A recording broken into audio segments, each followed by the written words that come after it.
What's up, everyone? Today we're taking you to one of Italy's most energetic cities, Napoli. We're leaving the calm coastal vibes of Amalfi behind and hopping on a bus to experience Naples for the first time.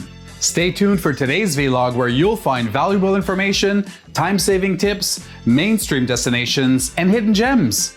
Let's go discover Naples? In this vlog, we'll show you what we did during our day trip, where to go, what to eat, and why we think you should definitely add Naples to your Italy itinerary. Because this city is raw, historic, chaotic in the best way, and full of life. Plus, we'll give you tips on how to get there from Rome or Amalfi, and a few surprises along the way. Let's go discover Naples.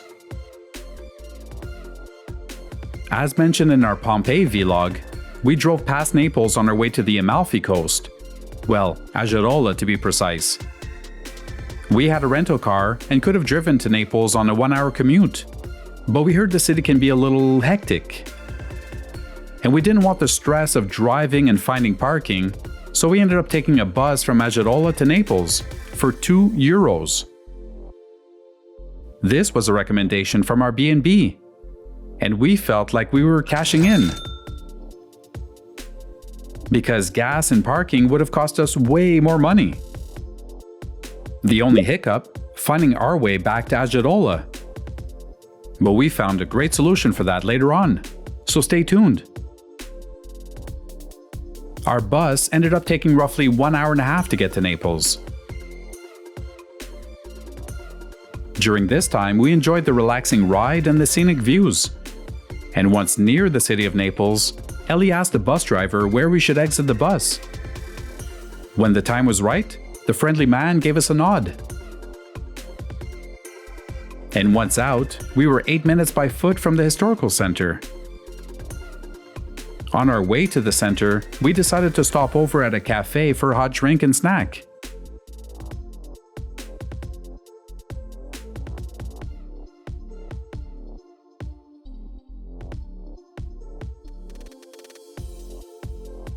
Afterwards, we continued marching on until we found a sizable square.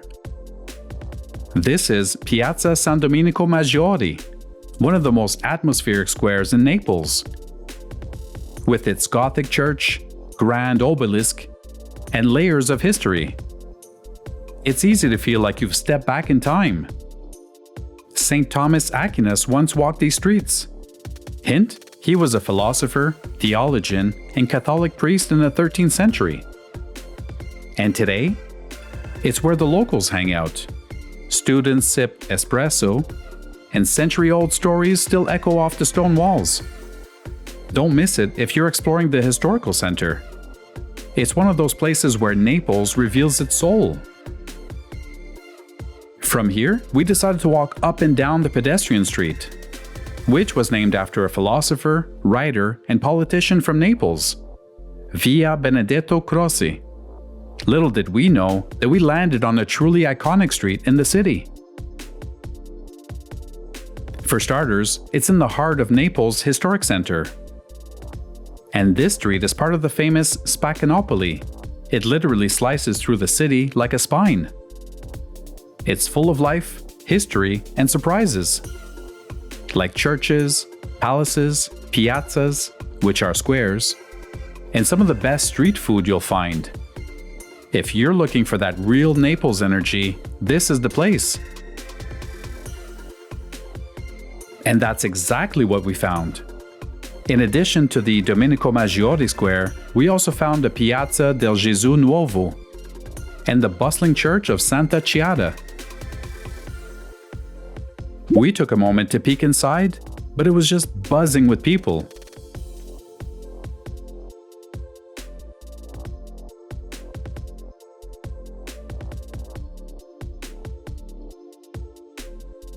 After the quick stop, Ellie found a place to eat a cannoli.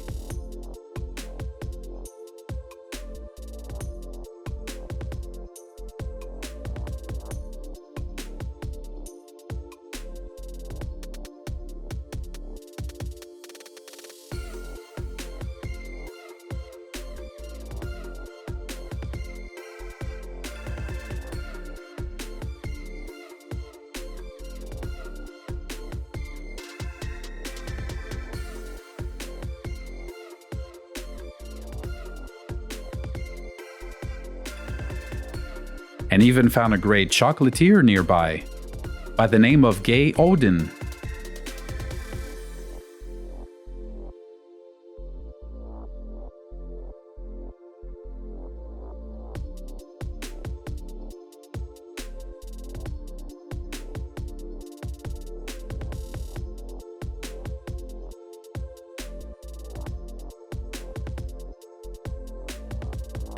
Although it appeared to be a pedestrian street, we found the occasional car that had everyone rushing to the sidelines. Also, at times we were stationed in front of these large-looking doors, only to have them open up by surprise, thereby allowing us to peek inside. Naples has these massive doors all over the city, and if you're lucky enough to catch one open, you'll get a glimpse into what's hidden behind. Beautiful courtyards, old palazzi, and a peek into Naples' layered history. It's like stepping into another world right off the street. The bigger the doorway meant the wealthier the family. It was a status symbol. In older times, these doorways allowed for horse-drawn carriages or carts to enter the courtyard. And behind many of those massive wooden doors, you'll find a quieter, more private world, often completely hidden from the noise of Naples streets. Some even got creative and cut out a mini entrance rather than opening the towering doors. Afterwards, we broke away from the crowds of tourists and ventured onto new streets, which allowed us to appreciate the Naples' great architecture. At some point, we stumbled upon the Church of Saint Severino and Socio. And wow, this place blew us away. It's one of Naples' best-kept secrets, filled with art, history, and tranquility. If you're looking for peace, you won't find the crowds here. But what you will find are stunning frescoes, a powerful sense of history, and one of the most beautiful sacristies we've seen in Italy. Highly recommended if you want to discover something beyond the tourist trail.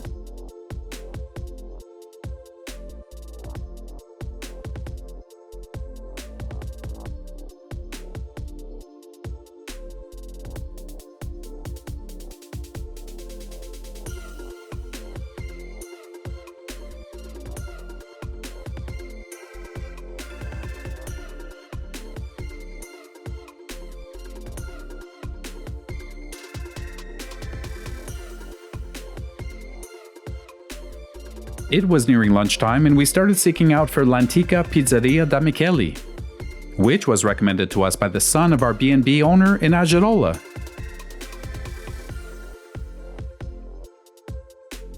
A real local tip, so of course we had to check it out.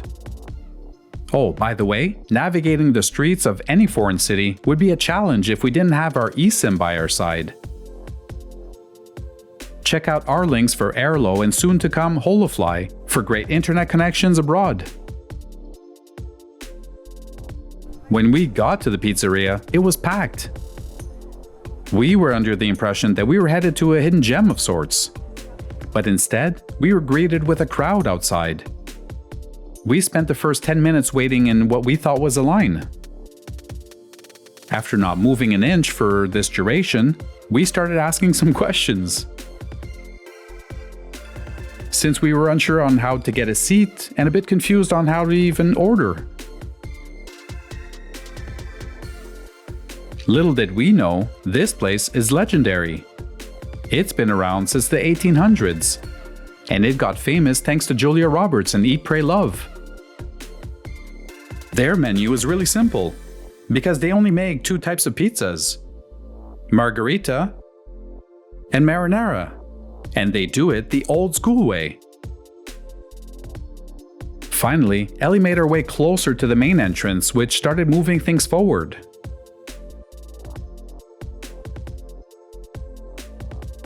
The next time I saw her, she had a ticket in her hands. We still had to wait, but at least she placed our pizza order. They always say 15 minutes. You ask something, 15 minutes, 15 minutes, 15 minutes. So And what felt like a short moment later, Ellie returned with the 2 pizzas. We noticed a bunch of unused tables beside the restaurant, so we set ourselves up there to eat the pizza. So the question people come up to us and they ask is it worth it? So there's we'll send a picture or we'll send a video to show the amount of people that are just waiting here. Some are just waiting to get a ticket to go inside, some are waiting for takeaway. This is what we did, because to get a table you have to wait at least 100 orders before you. So anyway, we grabbed the pizza. It's a really thin dough. It's not hard at all. You can actually fold it in 2 like this. Actually the best way to eat it. The tomato sauce is a bit runny, but it's so delicious. It has such a good taste to it. The cheese is very, I don't know, it has these little, I think we're going to demonstrate it in the video. It's actually a bit better. But there's chunks of mozzarella that just kind of clump in together. So chewy, so delicious. Not getting much basil, but anyway. And what's really cool too is whenever your tomato sauce drips, you can actually just kind of scoop it up with the crust like this, and then you eat it up. So it soaks it in. It's really good.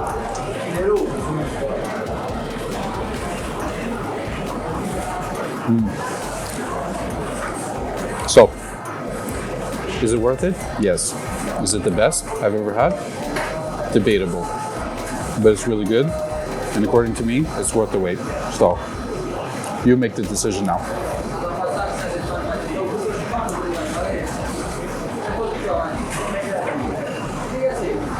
Was it good?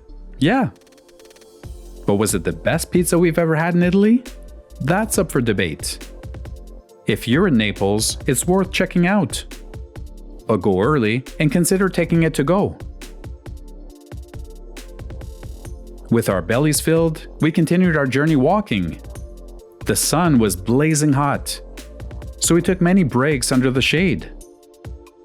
Without realizing it, we had walked over 30 minutes west of the historic center and found ourselves near the water and in front of this massive-looking building. It was only later that we discovered the name of this gigantic shopping center. If you need a break from the busy streets of Naples, we recommend that you step inside the gorgeous Galleria Umberto. Built in the late 1800s after a major health crisis, this gallery was part of a plan to bring beauty, light, and fresh air back into the city. It's kind of like Naples' version of Milan Galleria, but less crowded and totally free to explore. The architecture is stunning. From the towering dome to the mosaic floors, every corner is picture perfect. Whether you want to grab a coffee, do some window shopping, or just marvel at the glass ceiling, this is a great stop to add to your itinerary.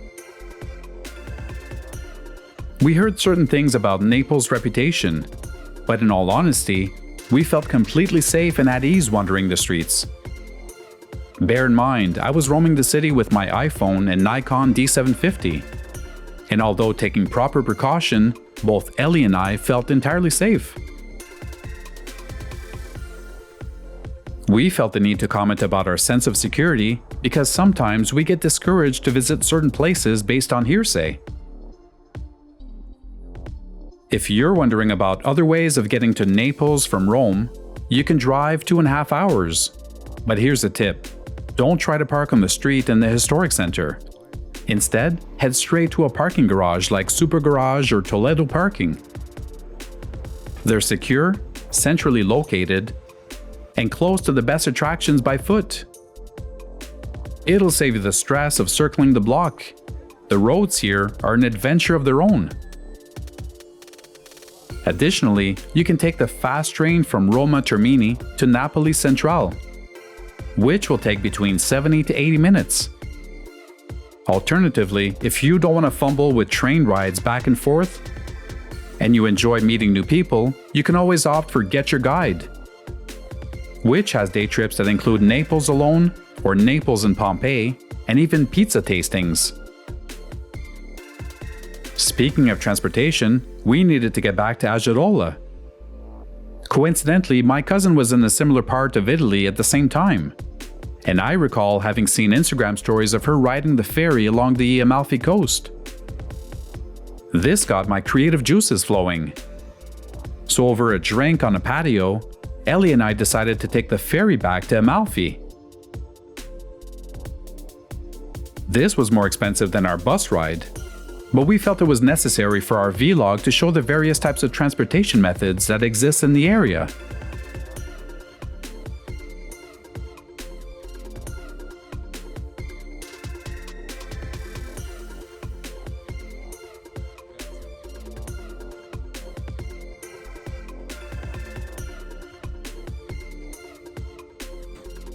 Plus, we wanted to enjoy a different perspective of Naples and the coast.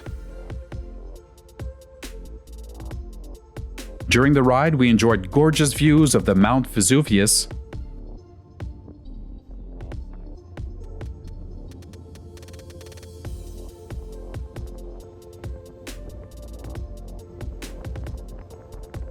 the coastline,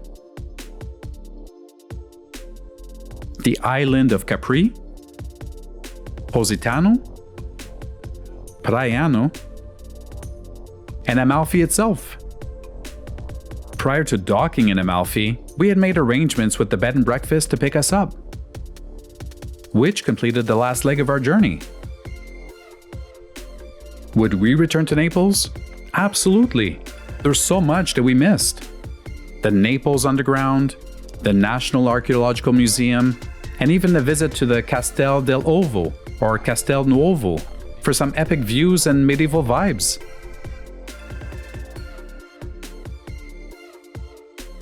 If you're planning to use Naples as a base to visit Pompeii, Herculaneum, or Mount Vesuvius, then 3 to 4 days would give you a great balance between the city and its surroundings. But even just one day like we had, you can still get a taste of Naples and leave wanting more. Honestly, we kinda do. As usual, if this vlog was useful for you, go ahead and give us a like. Feel free to comment on your favorite part of Naples and let us know if you have any questions. Oh, and don't forget to subscribe because coastal villages of Amalfi are just around the corner. Catch you in the next adventure. Grazie mille!